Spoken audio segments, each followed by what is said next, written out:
आकाशवाणी लखनऊ है।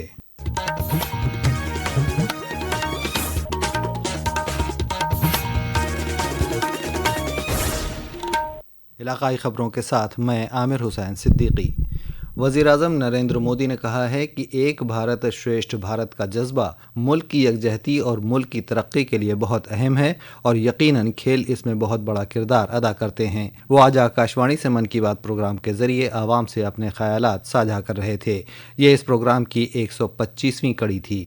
वज़ीर-ए-आज़म ने जम्मू कश्मीर में हुए खेलों पर अपने ख़यालात का इजहार करते हुए कहा, जम्मू कश्मीर में वाटर स्पोर्ट्स को और लोकप्रिय बनाना, इसमें पूरे भारत से 800 से अधिक एथलीट्स ने हिस्सा लिया। महिला एथलीट्स भी पीछे नहीं रही, उनकी भागीदारी भी लगभग पुरुषों के बराबर थी। मैं उन सभी खिलाड़ियों को बधाई देना चाहता हूं जिन्होंने इसमें भाग लिया। विशेष बधाई मध्य प्रदेश को, जिसने सबसे ज्यादा मेडल जीते। उसके बाद हरियाणा और उड़ीसा का स्थान रहा। जम्मू कश्मीर की सरकार और वहां की जनता की आत्मीयता और मेहमान नवाजी की मैं भूरी भूरी प्रशंसा करता हूं। वज़ीर-ए-आज़म ने यूपीएससी के इम्तिहान में फाइनल सिलेक्शन न हासिल कर पाने वाले नौजवानों के बारे में कहा, यूपीएससी की परीक्षा की एक सच्चाई और भी है। हजारों ऐसे उम्मीदवार भी होते हैं जो बेहद काबिल होते हैं, उनकी मेहनत भी किसी से कम नहीं होती, पर मामूली अंतर से वो अंतिम सूची तक नहीं पहुंच पाते। इसलिए अब ऐसे होनहार विद्यार्थियों के लिए भी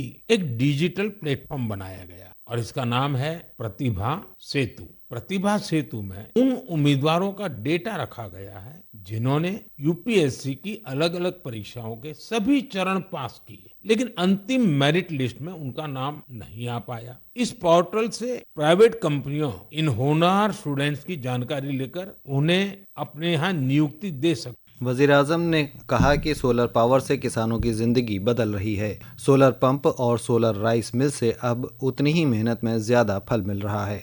जनाब मोदी ने एक बार फिर वोकल फॉर लोकल पर जोर दिया। आने वाले दिनों में बहुत सारे त्योहारों की रौनक होगी। उन त्योहारों में आपको स्वदेशी की बात कभी भी भूलनी नहीं है। उपहार वही जो भारत में बना हो, पहनावा वही जो भारत में बुना हो, सजावट वही जो भारत में बने सामान से हो, रोशनी वही जो भारत में बनी झालरों से हो। जीवन की हर जरूरत में सब कुछ स्वदेशी हो।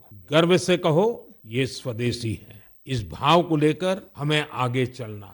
एक ही मंत्र, वोकल फॉर लोकल। एक ही रास्ता, आत्मनिर्भर भारत।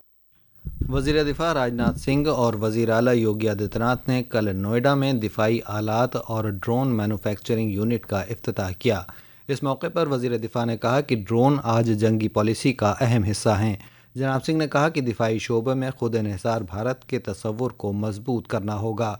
इससे रियासत में 5000 से ज़्यादा रोज़गार के मौक़े पैदा होंगे। ऑपरेशन सिंदूर का जिक्र करते हुए वज़ीर दिफा ने कहा कि ये अज़्म, हौसले और साइंस का नतीजा है।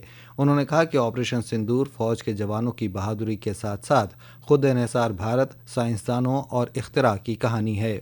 इस मौके पर वज़ीर आला योगी आदित्यनाथ ने कहा कि कोई कौम हथियारों और सहीफ़ों के तालमेल से ही ताकतवर बनती है। उन्होंने कहा कि रियासत दिफाई पैदावार का एक उभरता हुआ इलाका है। प्रधानमंत्री सूर्य घर स्कीम के तहत 10 किलोवाट पावर लोड तक के रूफ टॉप सोलर प्लांट के लिए अब 250 रुपये दरख्वास्त फीस और 1000 रुपये रजिस्ट्रेशन फ़ीस नहीं देनी होगी।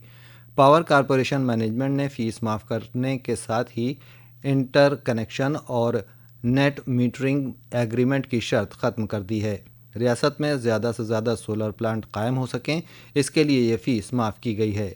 हुकूमत शमसी तवानाई को ज़्यादा से ज़्यादा घरों तक फैलाने का इरादा रखती है और इसके तहत सोलर प्लांट पर सब्सिडी दी जा रही है।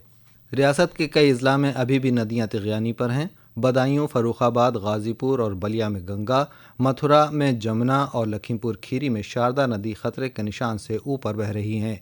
वज़ीर आला योगी आदित्यनाथ ने कल गाज़ीपुर में सैलाब मुतासरा इलाकों का हवाई सर्वे किया। सैलाब के हालात का जायज़ा लेने के बाद उन्होंने सैलाब मुतासरा लोगों को राहत पहुँचाने के लिए अफसरान को ज़रूरी हिदायत दी।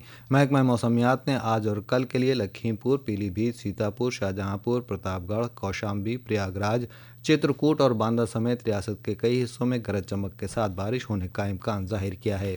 इसके साथ ही आकाशवाणी लखनऊ से इलाकाई खबरों का ये बुलेटिन ख़त्म हुआ। अगला बुलेटिन दोपहर 2 बजे FM पर नश्र किया जाएगा।